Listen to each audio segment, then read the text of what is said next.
Do it. All right, so I'm gonna skip the greeting and then skip the walkthrough and let's go straight to the sit down. So Dominique, I appreciate you having me over here. Obviously, you have a great house, great house. It's nice meeting you, and I appreciate the opportunity to be able to earn your business. And like I said over the phone, more than make up for the commission that I charge. So I really do appreciate it. So thank you. Yeah, no problem. Okay, great. So let's just kind of jump into things. Let's talk about the market, pricing, things like that. So this right here I brought is the CMA. This is the comparative market analysis. It's going to go over pricing, go over comps, square footage, really get into the details and give us some good numbers on price. Okay, so what price are we looking at then?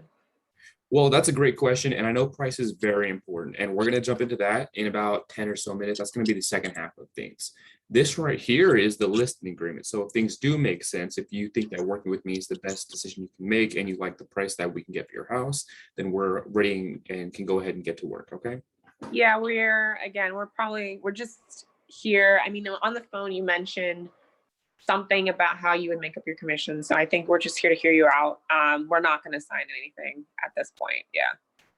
Okay. So time out real quick. So when they start doing that and they start like off the bat saying, yeah, we're not going to sign, do I I don't know if I should tackle that right away. Like maybe mention they said that or mention what they said over the phone or just skip that part. And I think you can acknowledge it, but not dwell on it and then keep moving forward.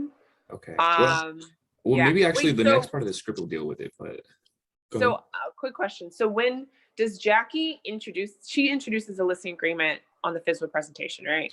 So sometimes she said, you just put it there without saying anything. And then sometimes she's acknowledged it and like put it there and said something about it. So yeah, I think that, but does she go into like, so if you do decide to go ahead and list with me, we'll be ready, like you can sign this and we'll be ready to go? I think she does, but maybe I'll have to go back and check.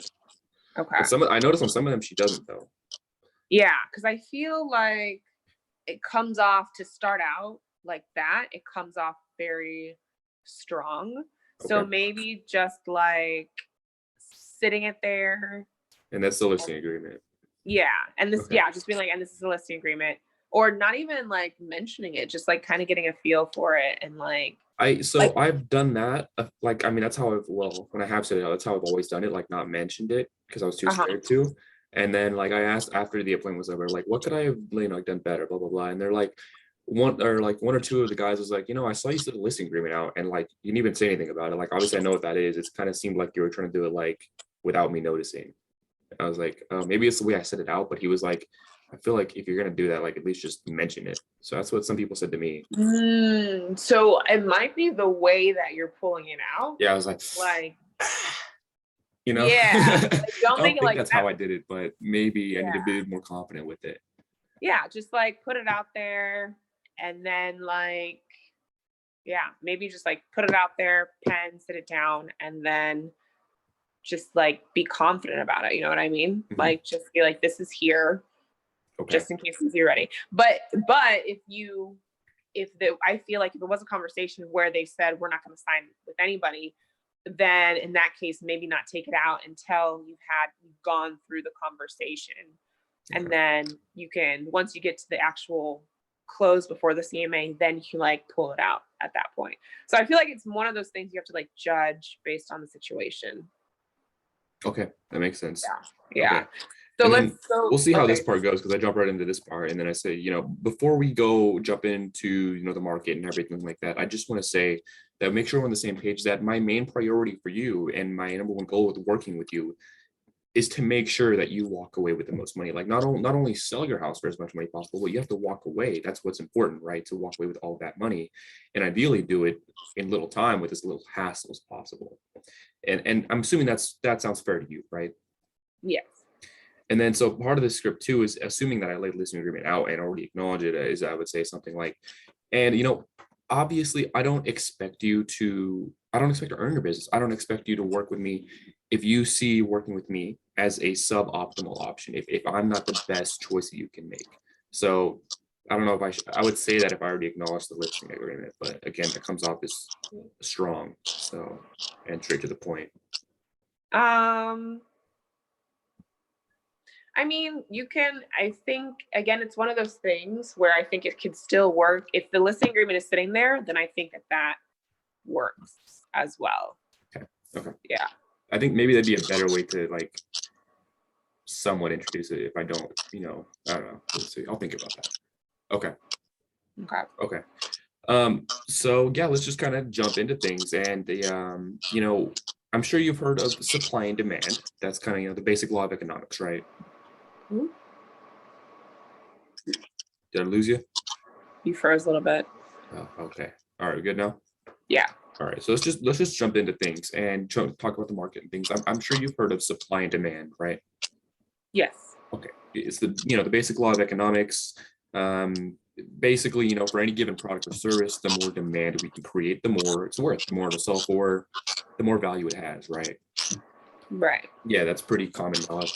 And the reason I bring that up is because there's actually a lot of studies done on selling houses because, for most people, it's the biggest investment they'll ever deal with in their life. So, selling a house, buying a house, it's very important for the general public and for realtors to know all the specific information on how to do it correctly and things like that. So there's a lot of studies on these kinds of things. And we know that from all of the studies, we'll look at 2020, for example. In 2020, 92% of all the sales that happened nationwide were agent assisted. That means the buyer had an agent to represent them and the seller also had an agent. And that's something that probably doesn't surprise you, right? No, I mean, I figure most people sell with an agent. I think we just don't want to. Like, we want to walk away with the most money possible, like you said. So we're not going to sell with an agent. Okay, good. And the reason I bring that up is not to say, most people do that. You should go just follow the crowd. And that's not why I'm saying that. The reason I bring that up is because, I've totally blanked the earlier part. The reason I bring that up is because saying I didn't skip this part, but we talked about how 100% of the buyers equals top market value, and that we know that we need every buyer out there. And the reason I bring it up is because if we're getting 92% of buyers on what we call the main market, that means only about 8% of sales are happening private party, or that's technical term for sale by owner. So if we know that we need 100% of the buyers to get top market value, you can see how that could be an issue if we're only getting about 8% of the buyers out there to be buying for sale by owner houses. I mean, you're 8%. I see what you're saying, but I mean, again, it's like not, there are a lot of different, I just need one buyer. You know what I mean? We just need one buyer. So it's a matter of just finding that one person, bringing them in and selling it. I don't need 8%, 92%, all these different numbers. It's just one buyer is all it takes. Dominique, I see what you're saying. And really to sell a house, you're right. You do only need one buyer. And I think I managed to see over the phone, and I'm going to make sure that we're clear on this. You can sell your home for sale by owner. I don't have any doubt about that. The way you have your house set up, your marketing set up, especially how great your house is, I doubt you're going to have any trouble selling your house. What I'm here to talk to you about today is actually selling your house for as much money as possible.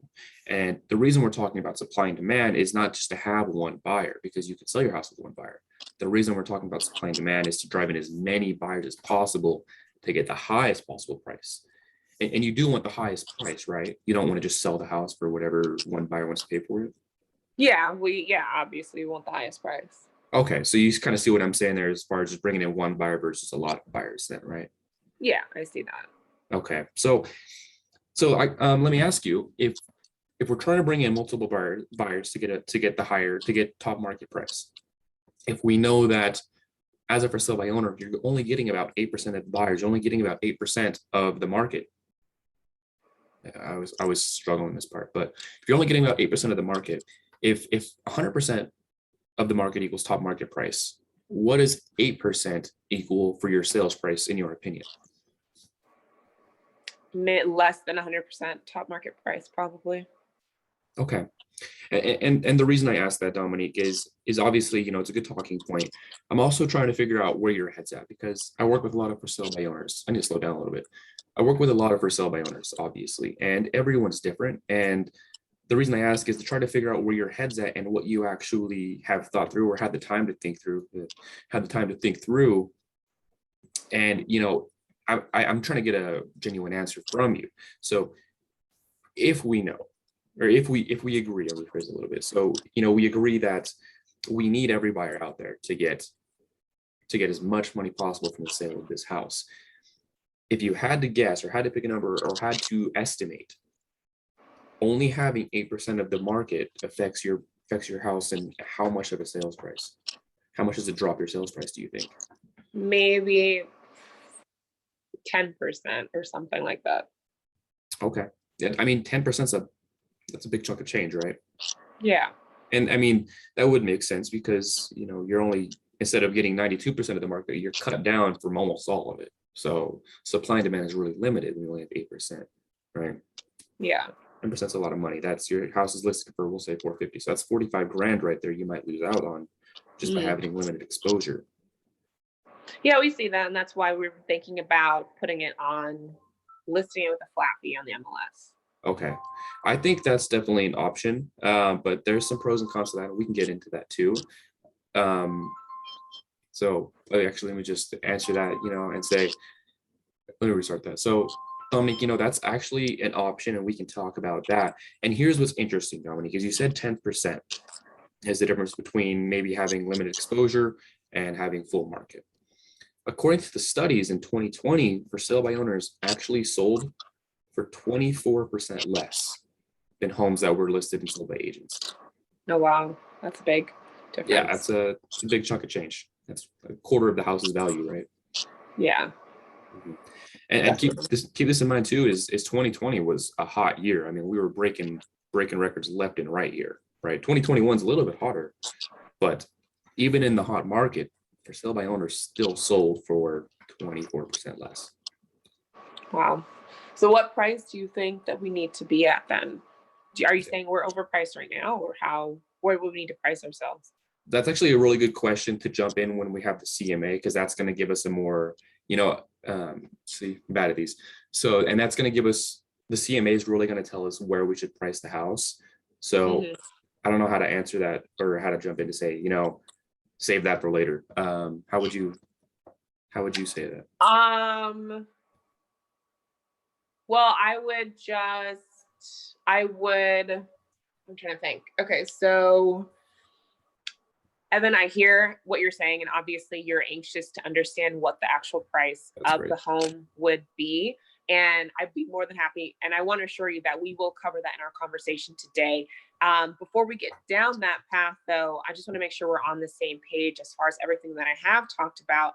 And then I want to share with you what I do differently, so that I want to share with you how I actually specialize in working with for sale by owners, so that we're able to bridge that gap, and you will walk away with the biggest check at the end of the closing table. So is that something where you let me just sit down for 5 minutes and I'll discuss how that will work, and then I'd be more than happy to go into the price with you. So I kind of like frame it like that. That was really good. Yeah. Yeah. Notes out. It's recorded, yo. There we go. So, Dominic, I understand you're really anxious about price, and you really want to figure out, where your house is priced at and where it should sell for. And I can assure you, we'll jump into that in just a few minutes here. I just want to make sure we're on the same page as the differences between going for sale by owner and listing with me or an agent, or listing with an agent, and say that. So where was I even at? So now you're about to start what you do.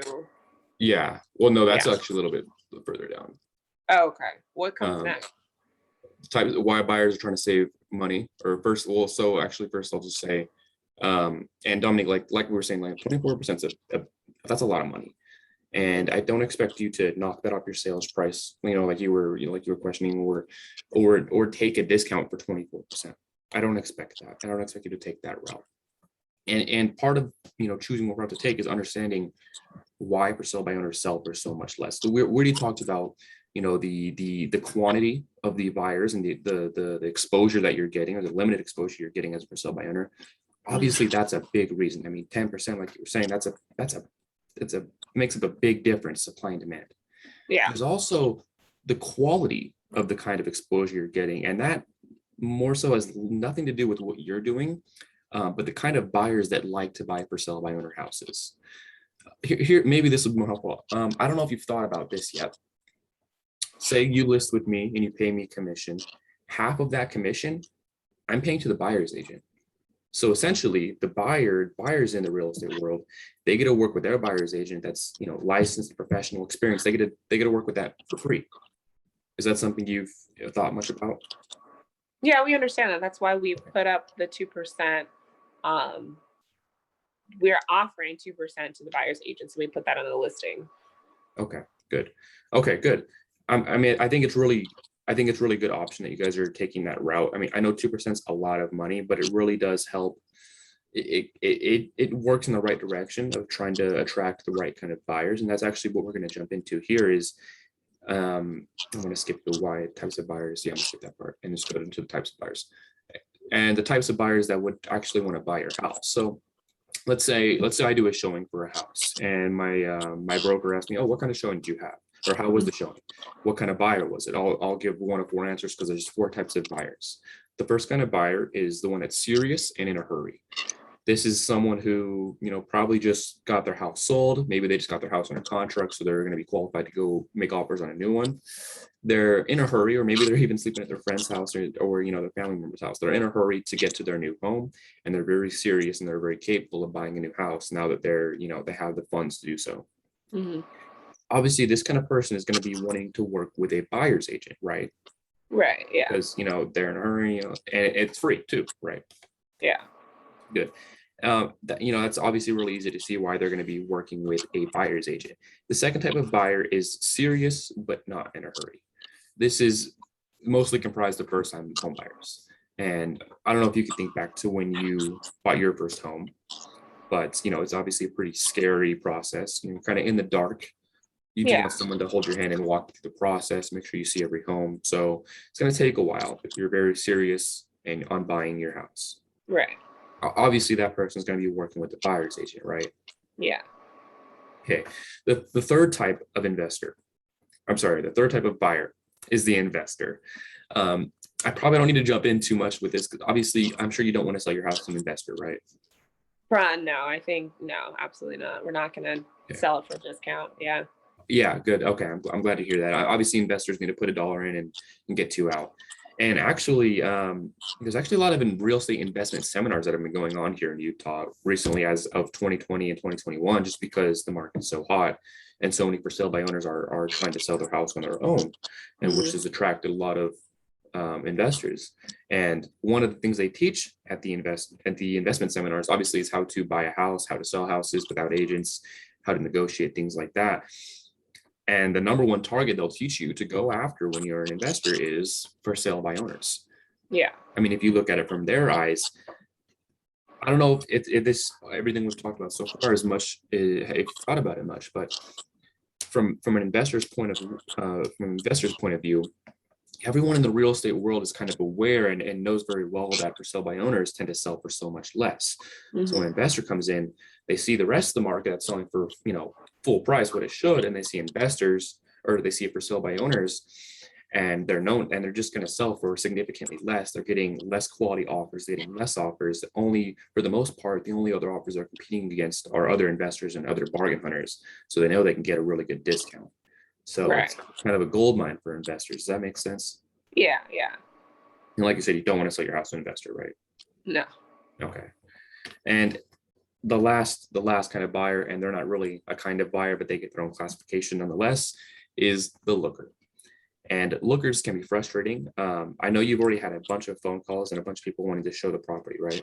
Yeah, we've had a ton of people come by. Okay, good. So you've already shown the property quite a bit then. Yeah, we've had people come by, but again, no offers yet. So. Okay, and like I was saying, you know, lookers can be frustrating, and it's hard to tell who's a looker, who's a buyer, who's serious, who's not. Something that we know from all the studies and my personal experience, and every other real estate agent will tell you this too. Only about 4% of people that inquire for our house, meaning they text, they call, email, maybe even show up at your door, only 4% of them are what we call ready, willing, and able to buy your house. Yeah.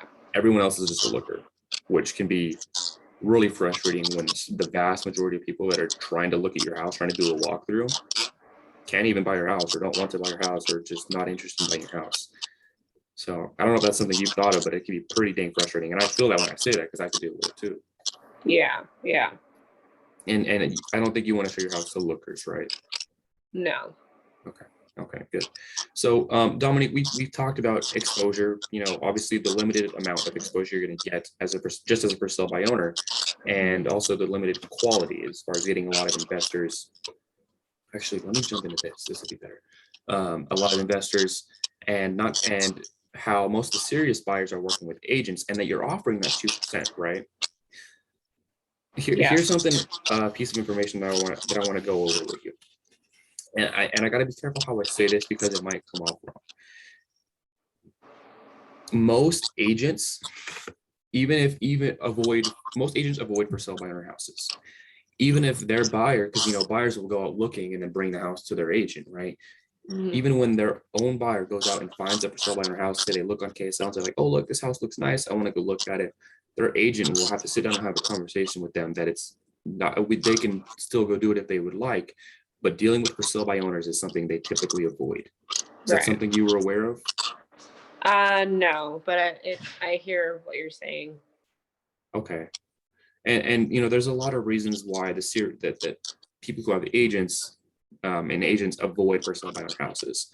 There's three big reasons, and the number one reason is most kind of like the lookers, is that most for sale by owners actually aren't for sale. They're just putting their house up there. They put it really overpriced. They put it up there because all they do is take 5 pictures. They get a lot of interest. They're gauging the market because they want to sell in a year or two, but they're not ready yet. Or maybe they're just, an old couple and they're just bored. I see that a lot. And they just want to get interest in people to wow at their house. And maybe if they do get an offer like 200, 300,000 over market value, maybe they'll accept it, right? But that's not realistic. That's what happens a lot. And obviously when you have a buyer and you're a buyer's agent, it's really hard to sift through all of the houses. It takes a lot of time to call, to set appointments, to make offers, and then realize the houses aren't even for sale. So it's a very time consuming process. Yeah. Also, for sale by owner.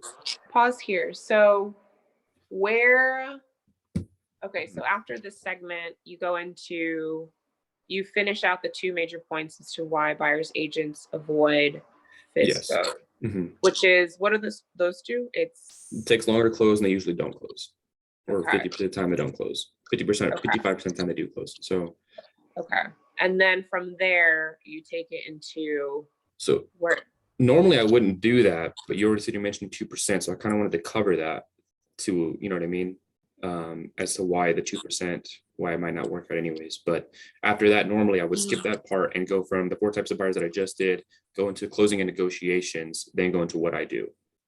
Soft close CMA. Okay. Maybe I should have done this part before the 4 types of buyers. I don't know. No, I see the issue is parts of it overlap with the types of buyers. And then my whole thing is a bit on timing, because I think, it's a bit on timing, because you want to make sure that, because usually during a listing appointment, like, sellers are like in a rush, you know what I mean? Like, they don't really want to be there, and they're kind of like a bit more like, okay, I'm already at 25 minutes now, so. What's that? I'm already at 25 minutes now, so. Yeah. And that's what I'm thinking, because then you still have to cover you still have to cover those aspects, and you still have to go into price, and you still have to go into, takes long. So I'm thinking, so I want to say that I think you want to gauge too, like, how people are. Okay, so here let me boil it down to like 3 major comments. So I would say, in terms of the conversation, I love that you're checking in. So it's good to check in and keep it interactive. I would say maybe bring it down a little bit in terms of, because you asked a lot, like, I don't know how I feel about that statement where you're like, is that something that you've thought of before? Yeah, I didn't like it either, but I need to work on it. I don't know how, because it like sits on the fence, and it can go into like genuine, like, hey, is this something that you've thought about and considered? or kind of goes in the fence of like, I mean, did you even think about that? Like, you know what I mean? So it's like the tonality, I don't know, I can be dead wrong, but it kind of sits on this fence where like, I don't know how I feel about that statement. So I think that's something to like take into consideration too. And then two, I would say you maybe like, as I'm saying, because during the conversation, I was in agreement. So I was like agreeing with you and I was pushing it to go towards price. So I think, yeah. And I think too, you want to pick up on those signals and then adjust. So yes, go through the script, but make sure, like, I think for the buyers, like the 4 different types of buyers, you spent like a good, That takes the longest. that takes the longest. Yeah. And you spent like a good chunk of time on that, which is good. Sometimes. And I think sometimes, yeah, it's good sometimes. If they need it.